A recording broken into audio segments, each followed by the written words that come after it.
Assalamualaikum warahmatullahi wabarakatuh. Jumpa lagi di channel Safa Ramadhani. Sahabat, kali ini kita akan mengulas makna kata keramat dari perspektif Islam dan sejarah. Khususnya cerita-cerita yang melegenda di negeri Buton. Keramat, atau dalam bahasa Arab disebut karamah, yang artinya kemuliaan dan kehormatan. Secara harfiah, keramat berarti hal atau kejadian yang luar biasa di luar akal dan kemampuan manusia. Keramat biasanya berbentuk keajaiban-keajaiban adikodrati dan suprarasional. Namun karomah berbeda dengan sihir yang juga merupakan kejadian di luar nalar manusia. Karomah diperoleh oleh sebab ketaatan seorang hamba menjalankan perintah dan menjauhi larangan agama. Dengan begitu ia pun dekat dengan Tuhannya. Dari kedekatan itulah sehingga seorang hamba diberi karunia oleh Tuhannya berupa karomah atau keramat. Mengenai hal itu, seorang ulama sufi Abu Yazid Al-Bustami berkata, "Kalau engkau melihat seseorang sanggup melakukan pekerjaan keramat, seperti duduk bersila di udara, maka janganlah engkau terperdaya olehnya. Perhatikanlah apakah ia melaksanakan perintah Tuhan, menjauhi larangan Tuhan, dan menjaga dirinya dalam batas-batas syariat." Dari beberapa ulasan tadi, bisa disimpulkan bahwa keramat atau karomah adalah kejadian luar biasa yang dimiliki oleh orang-orang yang soleh. Jika para nabi diberi mukjizat, maka karomah diberi kepada para wali dan orang-orang yang selalu mendekatkan diri kepada Tuhannya. Di dalam Al-Quran ada beberapa kisah yang menceritakan peristiwa-peristiwa karomah yang dimiliki oleh orang-orang saleh. Di antaranya, kisah karomah Maryam binti Imran ibunda Nabi Isa alaihi salam yang selalu mendapatkan makanan di mihrab, padahal ia tidak pernah keluar dari mihrab. Kisah ini diabadikan dalam Al-Quran Surah Ali Imran ayat 37. Serta kisah karomah para pemuda Ashabul Kahfi yang tertidur selama 309 tahun, juga diabadikan dalam Al-Quran.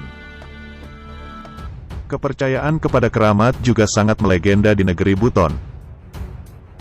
Di Buton, keramat populer disebut Sangya yang artinya kekuatan sakti.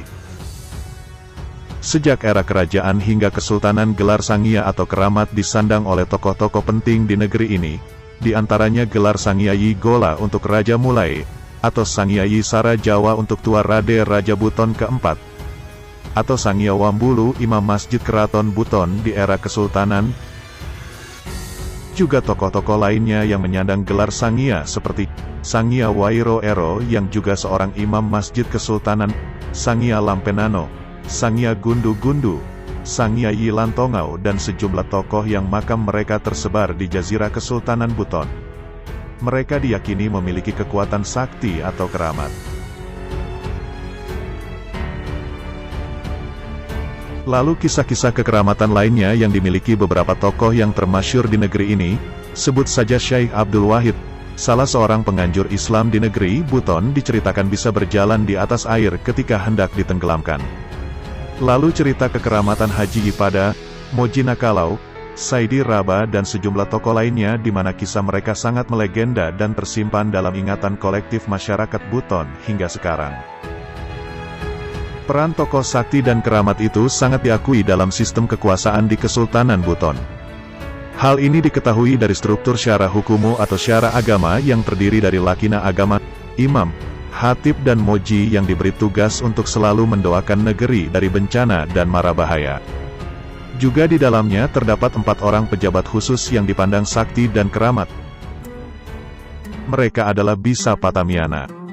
Mereka dipandang sakti atau keramat karena memiliki ilmu kebatinan. Dengan kekuatan saktinya itu mereka ditugasi melindungi kerajaan secara batin dari 4 sisi mata angin. Di mana Mojina Silea mengamankan wilayah timur dari Wawoni sampai Moromahu. Mojina Kalau mengamankan wilayah selatan dari Moromahu hingga Batu Atas. Mojina Peropa mengamankan wilayah utara dari Sagori hingga Wawoni. Mojina Waberongalu mengamankan wilayah barat dari Batu Atas hingga Sagori. Sultan juga termasuk orang yang diyakini memiliki kekuatan sakti atau keramat. Hal ini dipahami karena beberapa sultan diberi gelar Sangya. Di antaranya Oputa Sangya gelar untuk Sultan Zakiyuddin Darul Alam, Sangyayi Kopea gelar untuk Sultan La Umati, Sangyayi Bada gelar untuk Sultan La Tangkaraja, Sangyayi Wolowa gelar untuk Sultan Hamim, Sangya Encilincili gelar untuk Sultan Zainuddin. Bahkan hingga abad ke-19 Masehi kepercayaan ini masih ada. Hal ini ditandai dengan pemberian gelar Sangya Mokobadiana kepada Sultan Muhammad Aidrus dan gelar Sangya Yibaria kepada Sultan Muhammad Umar. Kepercayaan masyarakat atas adanya kekuatan sakti yang dimiliki oleh Sultan merupakan salah satu faktor yang menjadi sumber karisma dan kekuasaan Sultan. Hal ini dipahami karena rakyat meyakini kesaktian dan kekeramatan Sultan itu atas izin Allah dapat menimbulkan bencana atau memberikan pertolongan. Keyakinan seperti ini tampaknya masih sangat kuat hingga terhapusnya pemerintahan kesultanan. Dalam buku JW Sekul, Islam Match and Onutwikeling in Het Sultanaat Buton menyebutkan, pernyataan masyarakat Rongi, bekas wilayah kekuasaan Kesultanan Buton, bahwa sebagai akibat kematian Sultan terakhir dan tidak tergantikan lagi maka panen mereka berkurang dan penyakit merajalela. Kepercayaan masyarakat pada kesaktian dan kekeramatan para tokoh-tokoh di atas diperkuat pula oleh unsur ajaran tasawuf yang dianut oleh masyarakat negeri ini. Hal ini disebabkan karena dalam tasawuf dikenal juga konsep keramat. Dalam penjelasan di video sebelumnya, diketahui bahwa sejumlah tokoh-tokoh penting di negeri ini adalah pengamal ajaran tarekat dan tasawuf.